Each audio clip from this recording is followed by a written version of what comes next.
वानर राज का बदला की कहानी। एक नगर में चंद्र नामक राजा का शासन था। उसके राजमहल के बगीचे में बंदरों का एक समूह रहता था। बगीचे के फलों के अतिरिक्त राजा के सेवकों द्वारा प्रतिदिन प्रदान किए जा रहे भोजन का सेवन कर वे बहुत हृष्ट-पुष्ट हो गए थे। बंदरों का सरदार वानर राज एक बूढ़ा बंदर था जो अति बुद्धिमान था। समय समय पर वह अपना परामर्श बंदरों के समूह को दिया करता था। राजमहल में 2 भेड़ें भी रहती थीं। राजा के पुत्र उनके साथ खेला करते थे। 2 भेड़ों में से एक भेड़ बहुत चतुरी थी। जब मन करता वह रसोईघर में घुस जाती और वहां खाने की जो भी चीजें पाती खा जाती। रसोइया भेड़ की इस हरकत पर बहुत क्रोधित होता और जो हाथ में आता वह वस्तु फेंककर उसे मारता। एक दिन वानरराज ने रसोइये को भेड़ को एक बर्तन फेंककर मारते हुए देखा। वह सोचने लगा कहीं रसोइये और भेड़ की यह तनातनी बंदरों के विनाश का कारण न बन जाए। ये चटोरी भेड़ तो खाने के लोभ में यदा कदा रसोई घर में जाती रहेगी।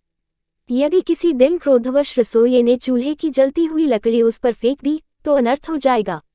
भेड़ का ऊन से ढका शरीर आग पकड़ लेगा। भागते हुए भेड़ अस्तबल पहुंच गई तो सूखी घास से भरा अस्तबल धधक उठेगा।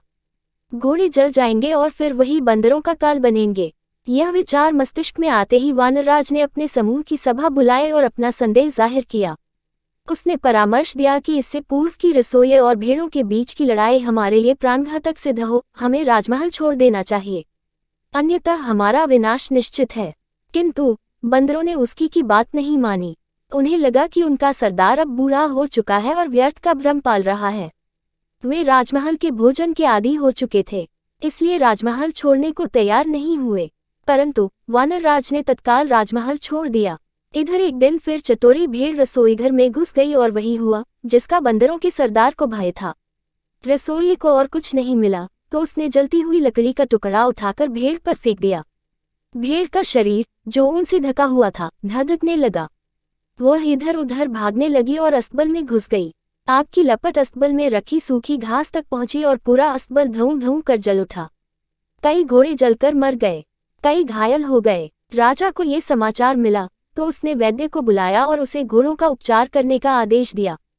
वैद्य ने घोड़ों के घाव का परीक्षण किया और बोला, इनके घावों को शीघ्र ठीक करने का एक ही उपाय है, इन पर बंदरों की चर्बी लगानी पड़ेगी।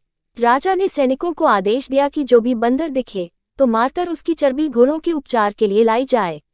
राजमहल के सारे बंदर मार दिए गए। जब वानरराज तक ये बात पहुंची तो वह बहुत दुखी हुआ। उसके मन में प्रतिशोध की ज्वाला धधक उठी, किंतु वह अकेला था। वह युक्ति सोचने लगा जिससे वह राजा के कुल का भी वैसे ही सर्वनाश कर दे जैसे उसने उसके कुल का किया है। एक दिन वह पानी पीने एक झील के पास गया। उस झील में सुंदर कमल खिले हुए थे। वानरराज ने देखा कि मनुष्यों और जानवरों के पदचिन्ह झील की ओर जाते हुए तो हैं, किंतु वापस आते हुए नहीं हैं। वह समझ गया कि झील में अवश्य कोई राक्षस रहता है जो झील में गए मनुष्यों और जानवरों को खा जाता है। उसने चतुराई दिखाते हुए कमल के तने से पानी पी लिया। जब झील में रहने वाले राक्षस ने ये देखा तो झील से बाहर आ गया। उसने कई आभूषण पहने हुए थे। वह वानरराज से बोला, जो भी झील में आता है मैं उसे खा जाता हूँ, किंतु तुम तो चतुर निकले। मैं तुम्हारी चतुराई देख प्रसन्न हूँ, मांगो क्या मांगते हो। वानरराज बोला, एक राजा ने मेरे संपूर्ण वंश का नाश कर दिया है, मैं उससे प्रतिशोध लेना चाहता हूँ। आप मेरी सहायता करें, मुझे अपना कंठहार दे दे। मैं आपको वचन देता हूँ कि मैं आपके आहार के लिए राजा और उसके अनुचरों को इस झील में लाऊंगा। राक्षस ने वानरराज को कंठहार दे दिया। वह हार पहनकर बंदरों के सरदार राजा के नगर पहुंचा। वह वहां एक पेड़ से दूसरे पेड़ पर झूलने लगा। जिसकी भी दृष्टि उस पर पड़ती वह कंठहार देखकर दंग रह जाता। राजा के सैनिकों की दृष्टि भी उस पर पड़ी और वे उसे पकड़कर राजा के समक्ष ले गए। राजा ने उससे पूछा, तुम्हें ये कीमती कंठहार कहाँ से प्राप्त हुआ। वानरराज ने उत्तर दिया, महाराज, यह हार मुझे समृद्धि के देवता द्वारा प्रदान किया गया है। वह जंगल के बीचों बीच स्थित एक झील में निवास करते हैं। जब सूर्य आधा उदय हुआ होता है उस समय जो व्यक्ति उस झील में डुबकी लगा ले तो उसे समृद्धि के देवता का आशीर्वाद और कंठहार प्राप्त होता है। राजा उसकी बातों में आ गया।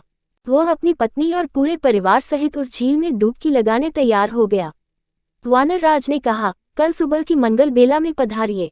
लोभ में अंधा हो चुका राजा अगली सुबह अपनी पत्नी, पुत्र, परिवारजन, मंत्रियों और सेवकों सहित झील पहुंचा। वानरराज भी उनके साथ था।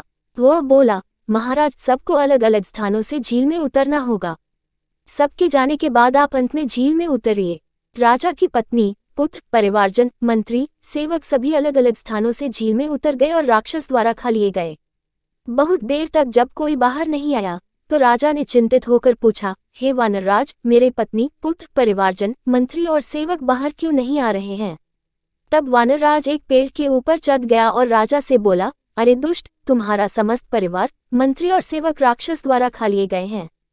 तुमने मेरे परिवार को मौत के घाट उतारा था, आज मैंने उसका प्रतिशोध ले लिया है। सीख बुरा करोगे तो बुरा फल पाओगे।